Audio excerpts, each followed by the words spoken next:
But actually, I think in terms of like where the market's going and what's going to be important in the next few years, this is massive. So it's a press release from Honda, and it's their 2023 briefing on Honda electric motorcycle business. And these bullet points make for quite interesting reading, I reckon. So, number one, their global sales target of electric bikes in 2030. They originally set it at 3.5 million bikes, but they've upped it for some reason, thinking that that wasn't difficult enough, to 4 million. They're going to aim to sell 4 million electric bikes a year by 2030. Also, by 2030, they're going to introduce 30 electric models globally. That's a lot, mate. Hell yeah. Impressive, yeah. They're going to further accelerate cost reduction initiatives to reduce the current cost of electric bikes by 50%, which I think that's one of the big... Look, there's two big problems people have with electrics. Three, sorry. Number one, no kind of soul compared to a petrol bike. You're never really going to get around that. Any synthetic attempt to create that, like the way that the Harley Livewire throbs at a standstill, it's not the same. And I think we just have to accept that. Number two is infrastructure. Like, it's hard to charge that easily and you have to plan ahead a lot. But the more electric bikes on the road and electric cars, the easier that's probably going to get. So their goals to sell 4 million units by 2030 is probably going to help with that. And then number three is the cost. Like, Zeros are like, or they used to be about 20 grand, and a lot of them still are. The Harley S2 Del Mar that we're going to review in a week or two, that's not far off 20. And so comparatively, versus an electric bike, like a 10 grand for an MT-09 that's an absolute hoot, it doesn't look great. And so this initiative to reduce costs by 50% definitely seems like an important one. And then they're investing 100 billion yen over the 5 years from 21 to 25, and another 400 billion yen over the 5-year period up to 2030, for a total investment of 500 billion yen over 10 years. I did the currency translation for that, conversion rather, and it's nearly £3 billion, I believe. That's the sort of money I can't even get my head around as to whether that's a lot or not. No, but it sounds like a lot. You might as well have made up a word for the amount. That makes sense to me.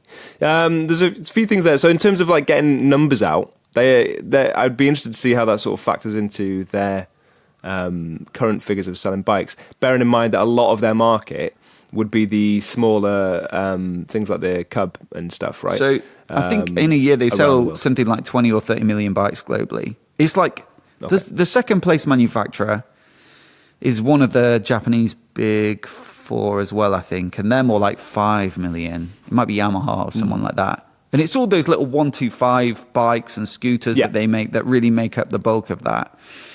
Yes. But still, and if they're doing electric bikes, it's easy to do, the smaller capacity ones, or the equivalent of a 125. So when they talk about numbers, I guess my initial thought was, big bikes, that'd be like the Zeros and stuff. But it's probably not. If they're talking 4 million, a huge percentage of that will probably be the little tiny ones. So a good example of probably what they mean is in China, you can buy the electric version of the Cub. It's called the Cub E, and there's also a Dax E, I believe. So there's the Cub E, the Dax E, and then that Zuma looks like a Grom.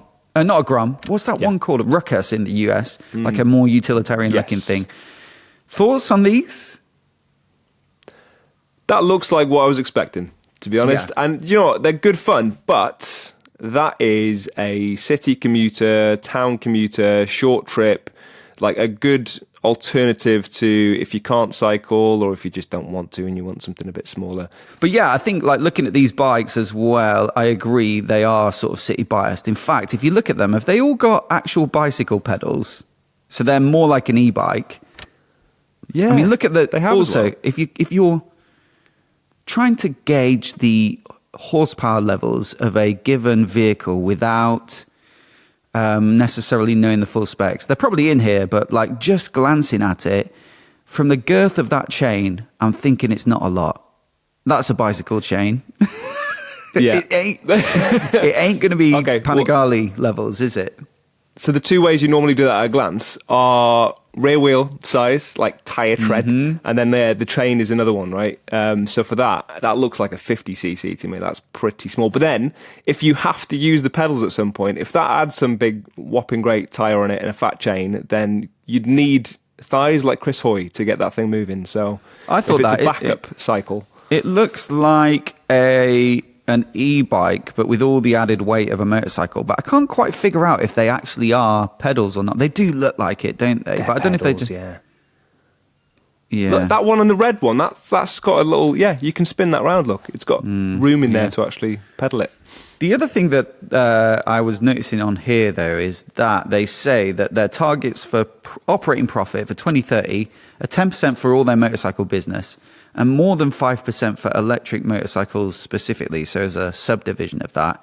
And again, I think that's an interesting target because, well, look, it's different, isn't it? Because they're obviously doing all the urban mobility stuff, these smaller kind of bikes. But if you look at something like Zero, I don't think they've turned a profit in their entire existence. It's one of those kind of startup vibes where they just get loads of investment and hope that eventually at some point in the future they might be profitable or worth something. And so I think it's difficult because obviously like this is, you know, it's not stamping out another CB650 or something like that where they've used the same engine for ages and they're just chucking another bike out with a different headlight on it.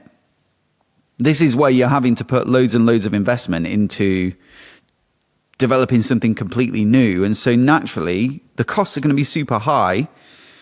And so if they can make it profitable, then it just becomes part of their core business. And that's when we'll probably see like a huge change.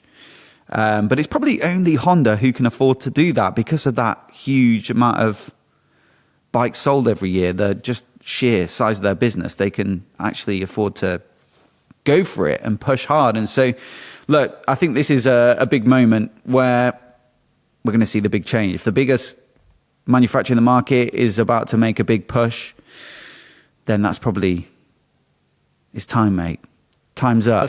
Yeah, that sounds about right. Time's up. Yeah, that sounds about right. I'd agree. And I think it could, I mean, it has to have been Honda to do that. It sort of feels like it's right up their street anyway.